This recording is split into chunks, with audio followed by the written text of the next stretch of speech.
Dell, elegant and cold. Dwarves underground where them riches behold. Hobbits on the low, but their courage ain't sold.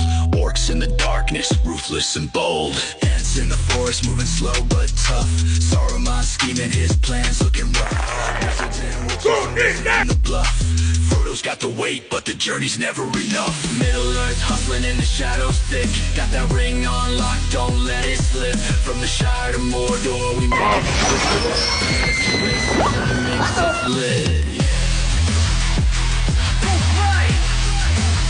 There's many ways to hook a reader into your story. One of them is having an interesting fantasy race. The basics we have are orcs, dwarves, elves, gnomes, and more in the sci-fi realm, right? I always consider Mass Effect probably the most interesting made-up races. Because those are interdimensional aliens, we can't learn anything, and how those races work very uniquely in the Mass Effect world. Asari, they're essentially a parasitic race. They can mate with a human, they can mate with literally anything, any other race, even the Solarians. But the baby that comes out will always be another Asari, which makes them parasitic, which is just such an interesting thing.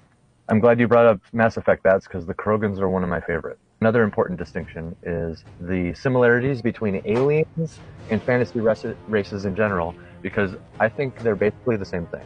As a fantasy author, if you come up with a bunch of different fantasy races to populate your world, I don't see what's the difference between Tolkien and, like, say, Star Wars. It's kind of the same idea. One's just set in space, the other's more medieval. Well, great to learn from Star Wars, the greatest example of kind of what to do that's going to lead to boring creations, right? All the races, there's really nothing unique to them. But there's something cool, wacky to look at, right? And that's kind of the draw for it. It's the story that attracts people to it, not the actual races. Mass Effect, those races draw you in. Some fantasy examples. It's a little bit more urban modern fantasy, but Lovecraft's deep ones. Things like the Dragonborn or half-dragons from Dungeons & Dragons. Orcs. Shout out to the orcs. Some of the greats, you know, kobolds, get an honorable mention. Goblins are a nice one. And all these things are just very alien. Elves. I've always found boring. It's because they're humans with pointy ears. Don't make them just humans. That's boring, right?